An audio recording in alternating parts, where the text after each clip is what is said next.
peut-être, une fois de plus dans ces débats, et peut-être même créer la polémique. Puisque...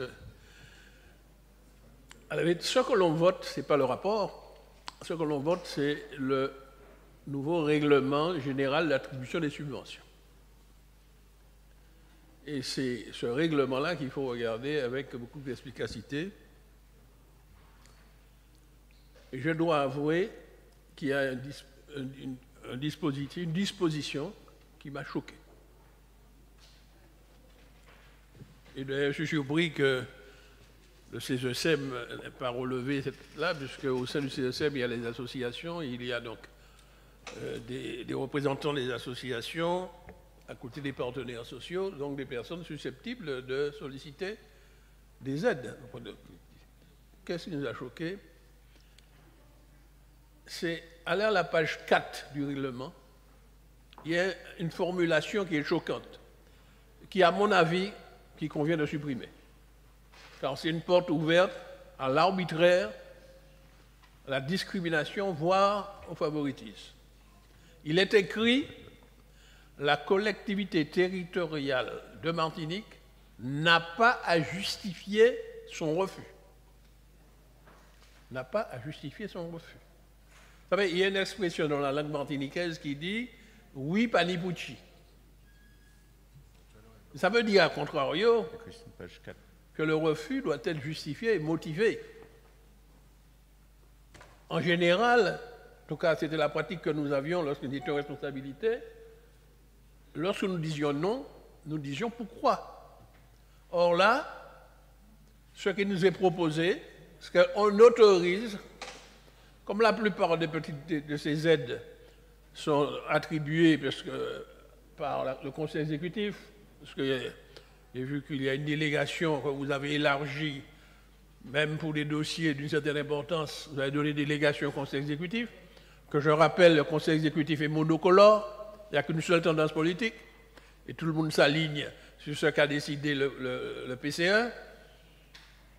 Mais on ouvre la porte à l'arbitraire et voit au favoritisme. Et je vais illustrer mes propos.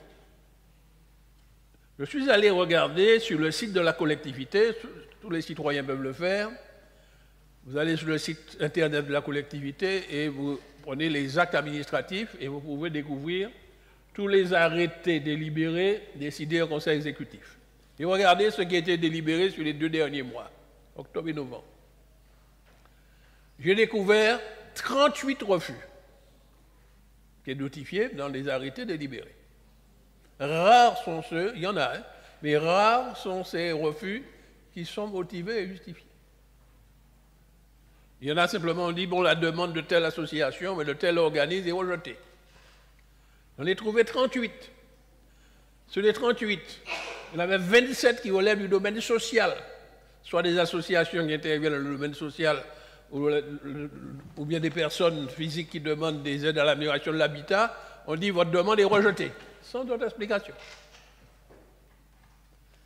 Il y en a 10 dans le domaine économique, y compris pour des aides à la création d'emplois, ou bien des aides pour la création d'entreprises ou le développement d'activités, ce qu'on appelle la TCDA. Rejeté, sans aucune motivation. Il y a même un dans le domaine de la formation. Rejeté, ce n'est pas motivé, la délibération. Alors, est-ce que c'est pour des disponibilités financières? Ça peut arriver, on dit tiens, il n'y a pas assez d'argent, on ne donne pas. Mais j'ai quand même un doute, parce que dans les 2 derniers mois qui sont écoulés, j'ai trouvé un arrêté délibéré où on donne à un réalisateur de film, écoutez bien, 12 000 €, non pas pour qu'il fasse le film, pour qu'il produise. Ça fait 3 minutes, M. Marie, vous me permettez, il faut conclure. Je sais que quand je parle, ça vous gêne. Non, c'est le temps, c'est tout. Mais vous m'interrompez, laissez-moi aller jusqu'au bout. Respectez aussi le temps. Laissez-moi aller jusqu'au bout. Respectez le temps. Ici, j'ai vu que quand le PCE parle, il parle sans limite. Il donne des informations. Non, moi je donne aussi des informations. Non, monsieur. Je donne des informations. Il va falloir que vous... Même si ce que je dis vous déplaît, je vais le dire quand même. Mais vous avez un temps pour le faire, monsieur. Je cite. Alors, les 12 000 € qu'on donne à un réalisateur de film, c'est pour la prise en charge des frais de déplacement engendrés par la présentation à l'international de son film. Donc, on ne peut pas avoir 36 refus dans le même temps de personnes Vous êtes à 5 minutes, monsieur nécessiteuses, et puis on nous dit que c'est pour des... On laisse entendre que c'est pour des raisons financières, et puis en même temps, on donne 12 000 €. Alors, donc, en conséquence, je demande que l'on supprime du règlement intérieur, pour des raisons de transparence et d'équité, que l'on supprime ce refus, la non-motivation des refus. Je demande que tous les refus, tous les rejets de demande soient motivés. J'en ai fini. Monsieur que le président veuille ou pas, je dirai toujours ici tout haut ce que je veux dire. Vous respectez le temps, monsieur Marie. Et ensuite, toute la population le saura parce que je vais le mettre sur les réseaux. Je vous ai dit qu'il n'y a pas de tribun. Et on saura que vous êtes un président qui empêche à la démocratie de se faire. Tout le monde respecte la loi, monsieur Marissette. Il n'y a pas de tribun. Il n'y a pas de loi qui m'empêche de parler. Voilà. Oui, il y a un règlement qui vous dit que vous avez 3 minutes. Il n'y a pas de loi qui m'empêche de parler. Quand vous laissez les autres parler longuement, il faut appliquer la même règle pour tout le monde. Et vous la respectez. Non, non, non. Merci. Quand c'est quelqu'un de votre parti ou de votre groupe qui parle, vous l'arrêtez jamais. Donc ne me faites pas cela. Non, non, non, monsieur Marie. Vous êtes contre la liberté de parole dès qu'on dit quelque chose qui vous dérange. Monsieur Carole. Vous n'allez pas me faire taire. Jamais. Alors, il est bon de reprendre un certain nombre de choses qui existent déjà depuis le Conseil général. Mais par contre, il ne faut pas y ajouter des choses qui sont moins bonnes. Prenons la page 10, où l'on dit que l'on ne fera de convention avec les associations qu'à partir de 23 000 €. C'est-à-dire qu'en dessous de 23 000 €, il n'y a pas de convention. Ça veut dire tout simplement qu'on se prive de moyens de gestion efficaces. Page 12, début de la page 12. Nous disons, reprenant ce qui se dit dans les institutions françaises, qu'il faut se conformer à la Déclaration des droits de l'homme. La France est une république indivisible, laïque, etc. Alors que nous disions ça aujourd'hui, ça fait un peu particulier. Mais le troisième point le plus intéressant, c'est sans aucun doute celui qui a été soulevé par le collègue Daniel Marissette. Parce que finalement, en définitive, qu'est-ce qui se passe? On crée de l'opacité. On supprime la transparence. Et on met une distance entre le citoyen et l'institution politique. C'est-à-dire que le citoyen peut se voir opposer un refus sans qu'il ne puisse exiger une explication. Et après, certains vont s'étonner qu'il y ait une partie de la population qui est en révolte contre ça. Et tout à l'heure, j'entendais certains dire que nous sommes dans une situation de chaos et de guerre civile. Mais ça s'alimente aussi de ça, de ce comportement. C'est ainsi que le vrai chaos, c'est quoi? Le vrai chaos, c'est le colonialisme. Ce sont ces jeunes qui sont marginalisés.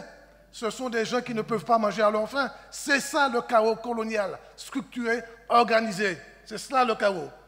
D'autre part, j'entendais aussi quelqu'un dire, et je suis en partie d'accord, que l'État français a organisé le trafic de drogue, a livré notre pays au trafic de drogue. Moi d'accord. Mais lorsque nous disions ça il y a quelques années, les mêmes se moquaient de nous. Lorsque nous disions ça il y a quelques années, les mêmes essayaient d'instrumentaliser certains gangs pour s'imposer politiquement et créer des situations de violence. Alors il faut cesser cette hypocrisie dans le pays. Le trafic de drogue, c'est-à-dire que l'utilisation de la Martinique comme plateforme de vente de drogue entre la Martinique, l'Amérique latine et la France, ça existe depuis des décennies. Et si on ne l'a pas vu, c'est parce qu'on n'a pas été suffisamment conscient. Quand je dis on, ceux qui aujourd'hui semblent découvrir cela. Donc pour revenir à notre dossier, je dirais il faut respecter le citoyen et la démocratie, c'est aussi la possibilité pour le peuple d'exiger une explication au refus qu'on lui oppose. Merci. Oui, je voulais quand même intervenir pour mettre l'accent sur un point. on a très bien compris la terminologie du texte, on a bien compris le sens de la rédaction qui s'appuie sur des dispositions légales, comme ça a été repris. Mais au-delà des dispositions légales, il existe quand même des dispositions conventionnelles. On n'a pas besoin de se cacher derrière une loi. Au-delà des dispositions légales, il y a des usages. Et il y a même des cultures, des pratiques. Donc moi, ce que je voudrais dire, et c'est là où je voudrais mettre l'accent par rapport à l'intervention du collègue Marissé, qui n'est pas de se mettre en contravention par rapport à la loi, mais c'est de dire, et ne serait-ce que sur un angle pédagogique ou même du respect, celui qui est en face, il veut comprendre pourquoi le refus a été signifié. Nous sommes, j'ai entendu tout à l'heure, nous sommes des banquiers. Lorsque un client vient dans la satisfaction des besoins du client, on ne lui explique pas pourquoi son dossier n'est pas accepté. C'est peut-être parce qu'il manquait un document. C'est peut-être parce qu'il n'a pas complété son dossier.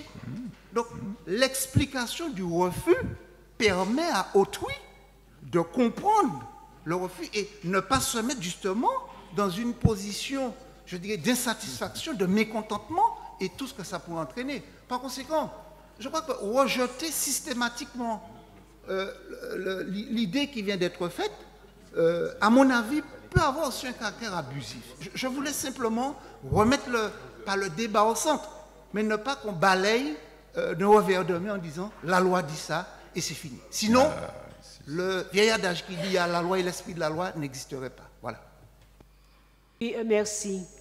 Je voudrais simplement rappeler que dans notre système de la CTM aujourd'hui, il y a beaucoup de subventions d'associations qui passent uniquement devant le conseil exécutif. En particulier les associations culturelles de tous les domaines de la culture, ça passe devant le conseil exécutif uniquement. Le conseil exécutif, c'est une seule couleur politique présente au conseil exécutif. Ça n'a pas changé? Non, non, justement. C'est pourquoi je dis, c'est une question de démocratie. C'est une simple question de démocratie. Si nous refusons une subvention, nous devons dire à l'association qui a demandé cette subvention pour quelles raisons nous refusons. Moi, je ne regarde pas la loi française. La loi française, ce n'est pas mon problème. Ah bon? Mon problème, non, non. Je ne vais pas enfreindre la loi française, mais je peux faire des choses où je respecte la loi française, mais tout en ayant aussi un respect pour nos associations, en particulier dans le domaine de la culture, mais dans le domaine social également. J'ai un respect pour les demandeurs et de toutes les façons, si le dossier arrive en conseil exécutif ou devant l'Assemblée, c'est que le dossier, il est complet. Ils ont donné tous les justificatifs. Donc si je refuse, c'est que j'ai une raison. C'est une question de transparence et de démocratie. Je justifie aux porteurs de projet pour quelle raison j'ai dit non. C'est comme ça que je vois les choses simplement, parce que c'est mon peuple qui compte pour moi d'abord. C'est la transparence vis-à-vis de mon peuple et non pas le respect de la légalité française, parce que lorsque je justifie, je ne vais pas non plus contre la loi française. C'est ce que je voulais dire. Au vote, notre amendement, l'amendement de M. Marissette, qui veut être un peu plus large que la loi. C'est très étonnant d'ailleurs hein, que ce soit à cette mandature qu'on nous propose ce type d'ouverture. Mais enfin, nous mettrons son amendement aux voix, que nous ne voterons pas évidemment. Nous respecterons notre règlement. Et puis après, tous nos refus étaient motivés. Hein. Président de l'Assemblée, tous nos refus étaient justifiés. Oui, mais ça c'est vous qui le dites. La mandature précédente, tous nos refus étaient motivés. Je ne vais pas reprendre les entretiens que j'ai vus avec vous sur d'autres choses, d'autres subventions, d'autres demandes. Je ne vais pas les reprendre ici. Tous les refus étaient motivés. Bien, non, tous les refus étaient motivés. Non, on ne va pas toujours revenir au passé. Nous ne sommes pas des hommes et des femmes du passé. Donc, le passé, comme dit souvent un élu, Nous prenons le passif et l'actif. Donc, et malheureusement, parfois, le passif est supérieur à l'actif, malgré tout. Je fais quand même une proposition, parce qu'on se dit, les élus sont toujours là, à dire, à faire les choses correctement. Notre principe est de faire les choses. On commence à voter à ton amendement, excusez-moi. Monsieur le Président, le vote est lancé. Donc le rapporteur... Le vote est lancé.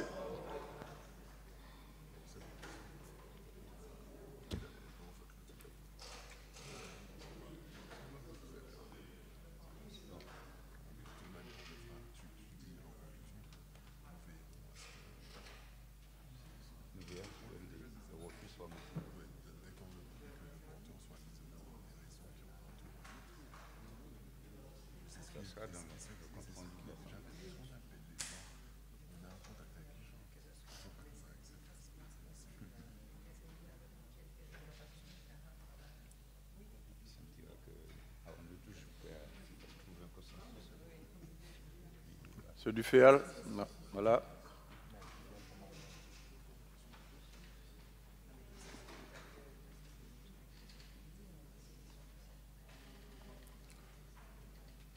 Merci. Voilà, donc l'amendement est rejeté. Donc nous passerons maintenant au vote normal de...